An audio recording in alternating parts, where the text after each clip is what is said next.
عاملين ايه؟ رجعنا مرة تاني في كورس كتابة المحتوى. آخر مرة لحد ما وصلنا الفرق بين الكوبي رايتر والكونتنت رايتر، وقلنا إن الكونتنت رايتر هو أعم وأدق من الكوبي، والكوبي رايتنج هو أهم حاجة عنده إزاي يبيع وإزاي يجيب كلاينتس مناسب للعميل بتاعه، كده هيكون حقق التارجت اللي هو ماشي فيه. أما الكونتنت رايتر قلنا إن هو أشمل، والاتنين بيكتبوا في كل حاجة سواء مقالات، تسويق، رياضة وغيرها. كمان قلنا إن الشركات الكبيرة بتحتاج التخصص، يعني لما تكونوا في شركات كبرى هتلاقوهم إن هم طالبين كوبي رايتر أو كونتنت رايتر في شيء معين فقط، مش في كل المجالات، وليكن في المجال الرياضي. طب ايه الفرق ما بينهم؟ ده اللي احنا هنعرفه النهاردة. بمعنى أصح إن الكوبي رايتر والكونتنت رايتر مختلفين عن بعض. قلنا إن كل واحد بيهتم بجذب شيء معين، والمثال الأدق إن الكونتنت رايتر مهتم إن هو يعمل علاقات أكبر مع كل العملاء، وليس مجرد عميل فقط، يعني يعمل علاقات ويرجعوا له تاني ويبتدوا إن هم يوصلوا. غير الكوبي رايتر وده اللي خلاص هي فكرة إن طالما حقق المبيعات فالموضوع بالنسبة له خلص، مفيش أي حاجة تاني تستدعي إن هو يشتغل أكتر. وقلنا إن الكوبي رايتر، يعني عملنا لكم هنا مقارنة بين الكوبي رايتر والكونتنت رايتر، إن الكوبي رايتر بيركز إن هو يبيع، يزود المبيعات، يحفز العميل، يديله كول تو اكشن هنتكلم عنه دلوقتي، يأثر في نفسيته إن هو يحسسه إنه محتاج المنتج ده. وكمان أسلوبه بيكون تسويقي. يعني تسويقي هو بيتكلم الكلاينت بشكل مباشر، بيقول له اشتري من عندنا، على عكس الكونتنت رايتر اللي هو بيقدم معلومة، بيكتب مقال، بيتكلم باللغة اللي الجمهور أو الأودينس بتوعنا بيتكلموا بيها، بيشرح، بيفصل، علشان دايما قلنا إن أسلوبه بيكون فيه طريقة المعلومات أو الأسلوب الأدق. يعني إيه كده؟ يعني الكوبي رايتر والكونتنت رايتر الفرق ما بينهم مش كبير لهذه الدرجة، وخصوصا في وقتنا الحالي. إن زمان كان الكوبي رايتر معتمد إن هو يكتب مقالات قصيرة، أما دلوقتي فالكونتنت رايتر والكوبي رايتر الاتنين بيكتبوا معلومات طويلة. حتى لو هو عايز يحفز إن هو يشتري، أحيانا بيكتب معلومات طويلة. والكونتنت رايتر بيستخدم في المقالات بشكل أكبر أو شكل أدق. والمرة اللي فاتت أخدنا إن كتابة المحتوى بشكل عام هي أي حاجة بنقدر إن احنا نكتبها أو نقدمها للجمهور في شكل عرفنا مين بصيغة هو معينة كاتب سواء المحتوى، وده الشخص اللي بيكتب محتوى مفيد ويجذب الجمهور. يعني ايه يجذب الجمهور؟ يعني مش مجرد إن هو يتفرج بس، لأ، ده عايز يجذب الجمهور، فبيكتب في كل المحتويات سواء تعليمي أو غيرها من المحتويات أقدر أكتب فيها. وكمان لازم أحسن SEO. يعني إيه SEO؟ SEO اللي هي تحسين محركات البحث. SEO ده بيحسن فيها ايه؟ محركات البحث. بحسن محركات البحث اقدر ان انا افهم اكتر، اقدر ان انا اشتغل بطريقة ادق. علشان كده انا بحسن محركات البحث بتاعتي، وبتلاقوا كتير منهم طالبين تحسين محركات البحث.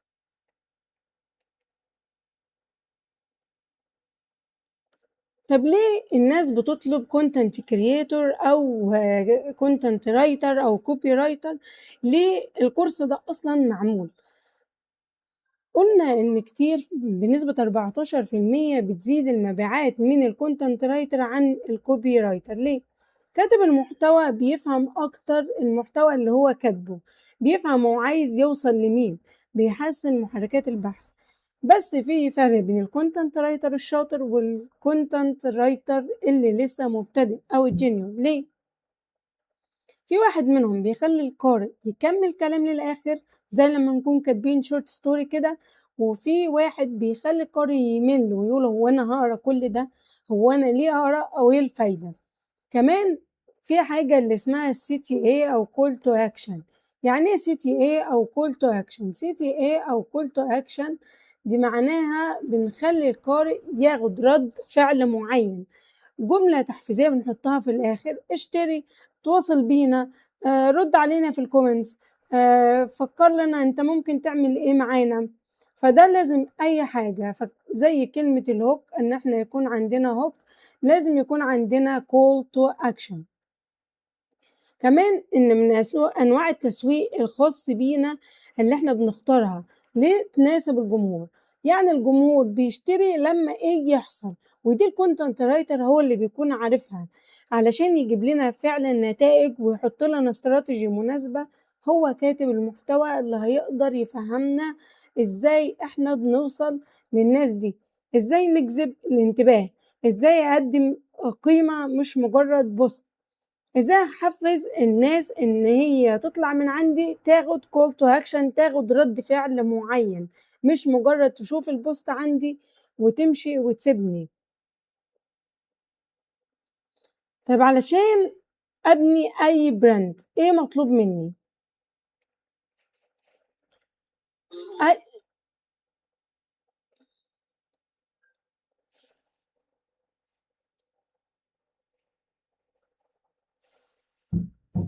معيّن أو إن أنا لازم يكون عندي حاجة اسمها brief. يعني إيه brief؟ الbrief ده من الحاجات المهمة اللي أنا لازم أفهمها كويس.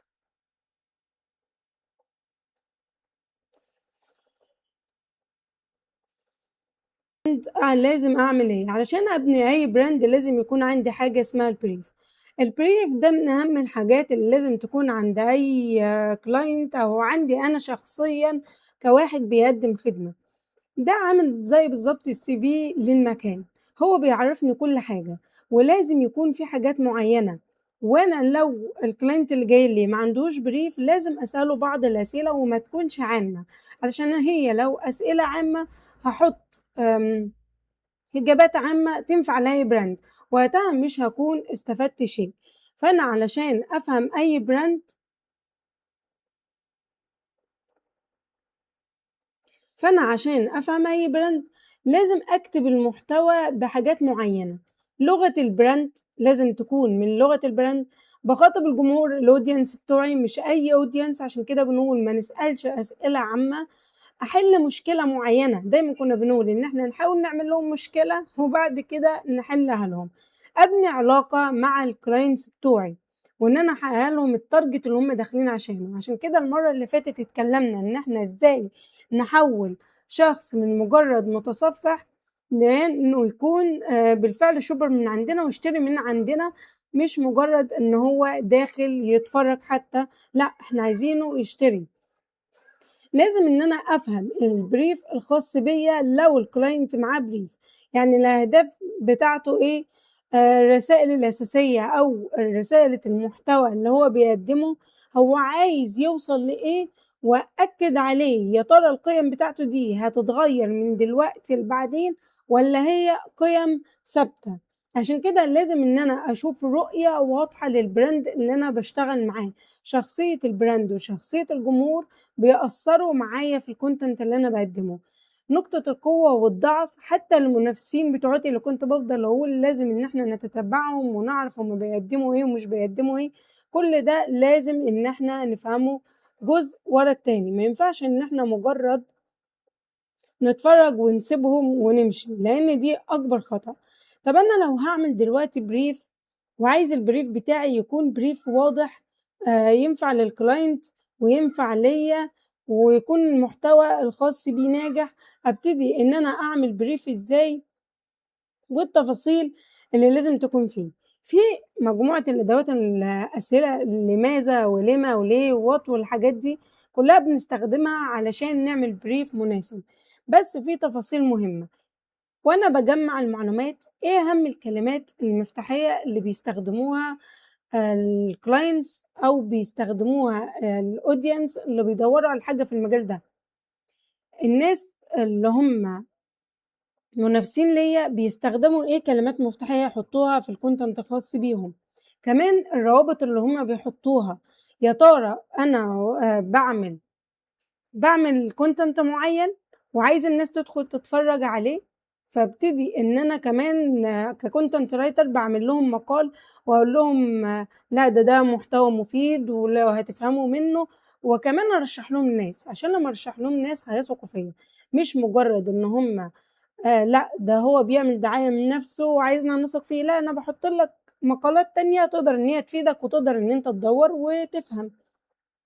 فلازم إن أنا أفهم كل التفاصيل المهمة، حتى إن أنا أنوّع في المحتوى الخاص بيّا، مش مجرد إن أنا أسيبه، لأ ده أنا عايزة أنوّع في المحتوى، أفهم الbrand بتاعي هو بيقدّم إيه، والbrand اللي أنا عايزه هيقدّم إيه، لازم بنأكد على شخصية الbrand، شخصية الجمهور، الرؤية الخاصة بيه، في كل وقت هو هيقدّم لنا إيه ومش هيقدّم إيه، حتى موضوع المحتوى الخاص بالclients، هل يا ترى عنده موضوع رئيسي ومواضيع فرعية زي منتجات، عنده منتجات هو قائم عليها وبعد كده منتجات أصغر منها، والّا هو قائم على منتج واحد، قائم على رؤية واحدة؟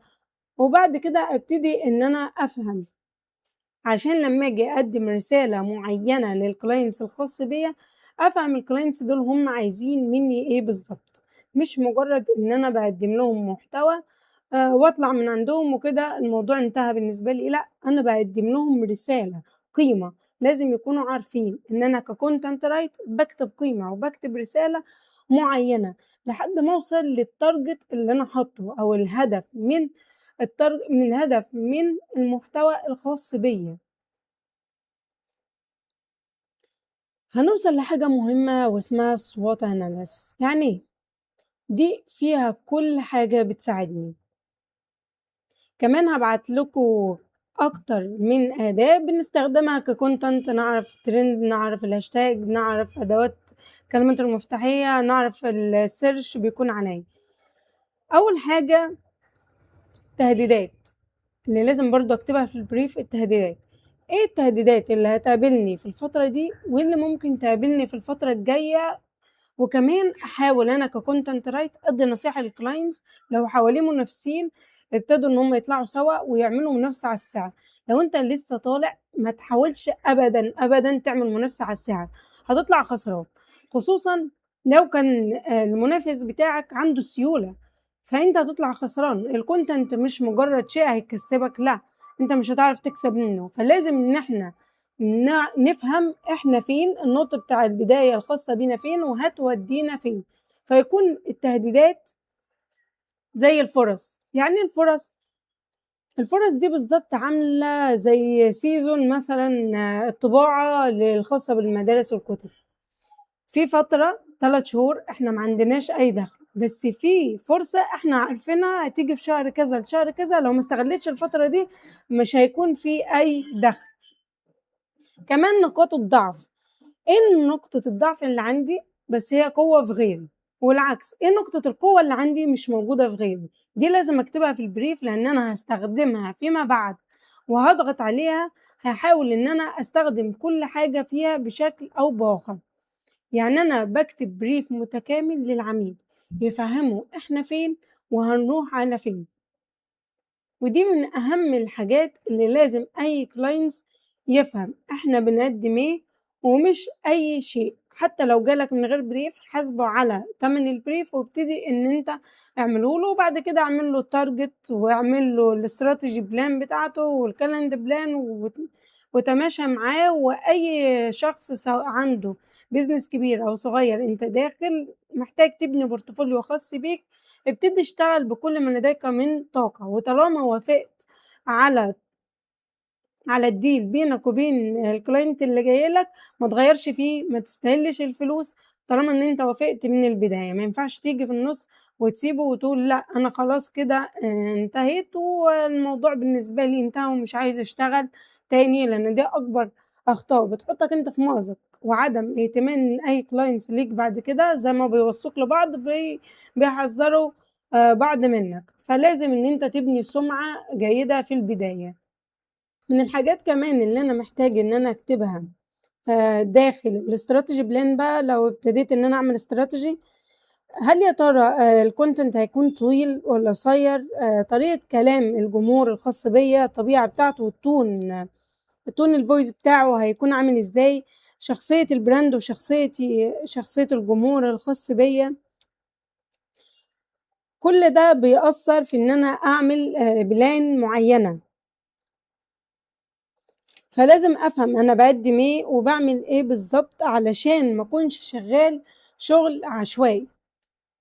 المرّة اللي فاتت طلبنا الask إن أنتم تجمعوا المعلومات، المرّة دي محتاجة منكم إن أنتم تعملوا brief سواء عنكم أو اختاروا brand اعملوه، حتى لو اشتغلتوا على الbrand بتاعنا ما عندناش أي مشكلة، وإن شاء الله هنحاول إن إحنا ننزّله لكم وتكون كتدريب كبير، وتعرفوا إيه الأخطاء وتبتدوا تشتغلوا على نماذج فعلية.